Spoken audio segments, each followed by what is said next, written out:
Hello, this is Mr. Hornsby 3. This is the Mr. Hornsby 3 show, and today, in honor of the Batman coming out, I am doing my top 5 favorite episodes of Batman Beyond. I'm going to do favorite episodes of Batman animated series next week. But this week, I want to do Batman Beyond. I just recently finished watching Batman Beyond, so I wanted to get that one out of the way. So, this was a really good show, and it was a good follow-up to Batman the Animated Series. And unlike other shows like X-Men Evolution that followed the X-Men animated show, it really lived up to the expectations left by the original show. So let's get into some of my favorite episodes of Batman Beyond. So let's start out with, at number 5, I got Rebirth, because that's, the return of Batman and, Terry McGinnis becoming Batman. Now, Part 2 was kind of the weaker of the two, but it was still good enough to be on here as well. So, Rebirth Part 1 and Part 2 are pretty good. Y'all know the story. Terry McGinnis, becomes Batman after Derek Powers has had his father killed because his father was investigating Derek Powers on some shady stuff. And Terry brings it to Bruce's attention, and, all kinds of stuff go down with that. So, we also seen where the day that Bruce retired as Batman because Batman couldn't handle, because he physically couldn't handle it no more because he was getting so much older. So, actually, that's how the episode starts out with Bruce, trying to save a hostage from these thugs. And he wipes out all the other thugs, but one thug did so much trouble that he has to pick up a gun. And, after that, he retired as Batman. So, it's one of my favorite episodes, and it really started to show out strong. So then at number 4 is... Where's it at? Season 3, I think.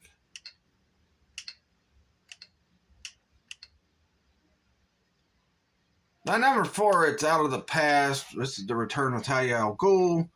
She's going to give Bruce his youth back. We see the episode start out with Bruce looking at old pictures of the old love interest of his. We didn't see nothing of Talia, and then she shows up. She knows Terry's Batman and all that. And I really like this episode because it really shows that even though Bruce knows he can't do what he does anymore, he still wants, even though he hated Ra's al Ghul for cheating death, Bruce feels like he wishes he was young again, and, eventually he realizes it's wrong and it's cheating death and all that stuff. And, we find out that Talia's been taken over by Ra's, who somehow put himself into her body, which was weird. But, it's just, it's a good episode, though. I really like the episode. It really shows that, it's just a really good episode. So, yeah. Alright, let's go back to season 2. Season 1. So, what is this, 3? At number 3, it's this episode right here, A Touch of the Carey or whatever. This is where we see Barbara Gordon bond with Harry, and she's telling him about old stories as Batgirl and talking about Dick Grayson, So this assassin is sent to kill Barbara Gordon's husband, Sam, which we find out, which I'm pretty sure everybody thought Barbara Gordon was going to marry Dick Grayson, but that never happened. So, we find out why her and Dick may have never got married, and, and in future stories, we've seen that in the Batman Beyond comic. We've seen it in the Batman the Killing Joke movie. Why there was so much issue with Bruce, and why there were so much issues with Bruce and frickin' Dick Grayson toward the end of Dick Grayson's run as Robin, and why Robin became Nightwing. Now, one thing I don't get, and maybe they would have done this if they would have done a season 4 of this, they never really brought in Dick Grayson to the show, so I don't know. I don't know why I never did, but all right. So my at number 2 for favorite episodes, of course, The Call Part 1 and Part 2. I love it. We see the return of Superman. We see the Justice League. Superman needs somebody to help him investigate the death of the current Justice League, which is, there's some of them right there. But yeah, well, let me tilt it. There's some of them right there. That's the new Justice League in Terry's time. And at the end of episode part 1, we find out that it's actually Superman doing it. But we find out in episode 2 that Superman got his body taken over by Starro. So that's why Superman's doing what he's doing. And Terry as Batman and the rest of Justice League have to fight, not only fight Superman, but they got to stop the Starro species from spreading all across the world to do what they did to Superman. So, and I like how how part 1 ends with, Bruce having the kryptonite, and he's like, this ain't the first time that Clark Kent has went rogue, and he's like, but I set up a contingency plan in case it happened again. He gives Terry the kryptonite, and it was a pretty good episode. And really, this show was, overall, this show was pretty good. I like the action of it. And unlike with the animated series, which, is more focused on the story. Now, yes, the animated series had a lot of action in it. This was more focused on the action, even though it did have a lot of storytelling in it, too. So, yeah, pretty good. So, now to some of the honorable mentions I got for Batman Beyond before I get to number 1. First off, let's do Where's Terry, where, Max, which is Terry's sidekick, ends up having to help Bruce to find Terry because Shriek kidnapped him. Ambushed him, kidnapped him, and trapped him somewhere with some kid. And, I think it's funny how Bruce had Max be a distraction while he actually went and found Terry. And at the end with the subway station thing. Now, I would say the first Shriek episode is, the first Shriek episode, I just didn't like the first Shriek episode. The episodes with Shriek afterwards is what became better. But the first episode Shriek was in was not good. But I do like Where's Terry. That's one of my favorites of the show. Also, Also, for another honorable mention, I gotta say Blackout. We get the first introduction of one of the main villains. She pretty much becomes her and Shriek and, them become pretty much the top villains in the show. But, we get the first introduction of Ink in Blackout, and she nearly beats Bruce, and frickin' Terry almost finds out who was the original Batman, almost finds out that Terry was Batman, and it's like I said, a pretty good episode. Another honorable mention is the one where Spellbinder tricks Barbara Gordon into thinking that what the heck is going on? I'm having issues. Which I think it's Mind Games, but, Mind Games is the one where, Spellbender makes Barbara Gordon think that Terry killed Mad Stan, which I don't know why the heck Mad Stan became a main villain over this when you had such a great villain in season 1 in Blight. So I don't get why they freaking had to make Mad Stan a main villain, but eventually they find out that, he didn't kill Mad Stan, and we find out Stan's in some kind of cyber thing at the end. And, really, that's the only Spellbound episode I really like. Spellbinder was not a villain I was a big fan of either in the show. So, really glad they freaking, settled that in this episode because he was kind of a weaker villain. All right, so another honorable mention real fast. I'll do 1 or 2 more of those. This one, Payback. This is kind of a... This is kind of a Mask of the Phantasm situation, only it's different from Mask from the Phantasm. And look, I criticized, Batman The Long Halloween Part 1 and Part 2 for being pretty much a ripoff of Batman Mask of the Phantasm movie.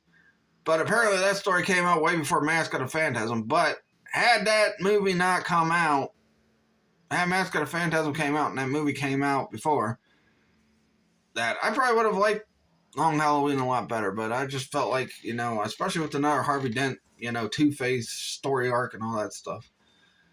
So, yeah, what big plot twist at the end is not really freaking, not really everybody that everybody thought it was. It was just some little kid who freaking didn't get attention from his own dad, who was a psychiatrist and was worried about all these other kids' problems and all that stuff, All right, April Moon. I really like this one too, especially this one also has a good twist at the end where, comes to find out that this doctor was in love with this girl named April, and then these freaking guys, these thugs, claim to kidnap her, and they want him to enhance their bodies with, like, metal things and all that, and they... Now, the ending is kind of open-ended. Did that doctor kill him at the end? Well, I don't know. We'll have to find out. Anyway, so one more honorable mention before I get to my favorite episode of all time. Ascension, which, was really about the conclusion fight between Terry as Batman and Derek Powers as Blight, even though Derek Powers had his father killed and all that stuff. We find out, though, that Derek Powers' son, Paxton Powers, is the one that freaking turns on him. And, Terry tells him, oh, yeah, you made you a powerful enemy, buddy. And then the guy's like, well, he died with the shaking ship and all that. And we never seen Blight again in the show, so I'm guessing he was gone. Now, I don't know if season 4, if they were going to do a season 4, I think they might have been planning one. I don't know if Blight was going to come back in season 4 or what, because there's also an episode that ends with, Ink having the same situation with her daughter where she was betrayed. And we never got a conclusion of that, even though the ending might seem like, Ink might have killed her daughter, but, we never got that conclusion. So, yeah, Ascension was a pretty good episode. Terry finds out that Derek Powers is Blight. And he didn't find out about Blight until the episode that I have is number 1 of my favorite Batman Beyond episodes. He didn't know he was Blight. He didn't even know about Blight until this episode I'm about to talk about here in a minute. But now that he knows he's Blight and that, he's more impressed on trying to capture him and all that stuff. And, So, pretty much, that was, all my honorable mentions for this show. Now on to my all-time favorite episode of this show, and that is Meltdown. We see the return of Mr. Freeze. I believe this is supposed to be based after the events of, Batman Sub-Zero. Mr. Freeze has lost everything. He's lost his suit, and the problem is Derek Powers is having trouble with the radiation suits of his human form, trying to still look human, that he can't. He's getting to the point where the frickin' bodies ain't holding no more, and the radiation just saps through him. So they use Mr. Freeze as a test subject, because, this, lady nurse that works for Derek Powers, tells her she's got an idea that might work, and if we'll try it on a guinea pig first. And so then we see Mr. Freeze. We see that Mr. Freeze ends up falling for this nurse that's working for Derek Powers. Mr. Freeze gets a new human body, and it works for a while, but then he can't handle the heat of the environment and all that. And there were some points in this episode where you see Mr. Freeze was, changing. He wasn't what he was in Batman animated series or the comics or whatever, or video games or movies or whatever. But, then he gets betrayed by that nurse that works for Derek Powers. And he becomes Mr. Freeze again, and he goes after Derek Powers and that lady and all that, and he was about to blow up one of Derek Powers' plants. But little did he know that Derek Powers was a super radiation being called Blight. So him and Blight go at it. That's my favorite part of the episode, where Blight and freaking Mr. Freeze are just going at it, because Blight has ended up becoming one of my favorite villains from this show. I also have, become a better appreciation for Ink, especially on the rewatch of this show. It's man, I got a better appreciation for Ink than what I did when I did the review a couple years ago or a year ago, when I talked about, the distant second best villain on the show was freaking Ink, but she was actually a bigger part of the show and a bigger threat to Terry and Batman than freaking Blight was. But So, yeah. I mean, and we see Mr. Freeze even sacrifices himself to save Batman, and we see that Bruce don't trust Mr. Freeze because he knows Mr. Freeze because he's battled Mr. Freeze in the past. But, you know, Terry's like, no, he really seems like he's changed. He don't seem like that Freeze you used to fight. And Mr. Freeze is like, you know, he sacrifices himself. He says, you know, you're the only one that's actually kind of been a friend to me, Batman, even though it's not the same guy. But, you know, he was pretty much saying that. And then he dies. And, like, sad ending to Mr. Freeze. As far as the animated world goes, I'm sure he went on to be in a numerous amount of comics afterwards and all that. So, yeah. But those are my favorite episodes of Batman Beyond. Let me know what your guys' favorite episodes of Batman Beyond are in the comments. Do you like ones that I didn't like? Do you think I should have put one on here? You know... Or do you think I shouldn't have put one on here that y'all wouldn't have put on? I don't know. But let me know in the comments. Like this video, subscribe for more. And before I go, I just want to talk about what do you guys think the big Tony Khan announcement is on Dynamite tonight? Do you think he's going to announce a buying Ring of Honor? Do you think... Now, I talked about this Monday on my Facebook. Do you think he's going to buy Ring of Honor? Do you think he's going to announce a big, you know, card that's going to have AEW crossover with New Japan? Do you think they're going to announce their first overseas events in like England and all that? Do you guys think that what's the other one that I had? I don't know. But yeah, let me know in the comments what you think Tony Khan's big announcement will be tonight.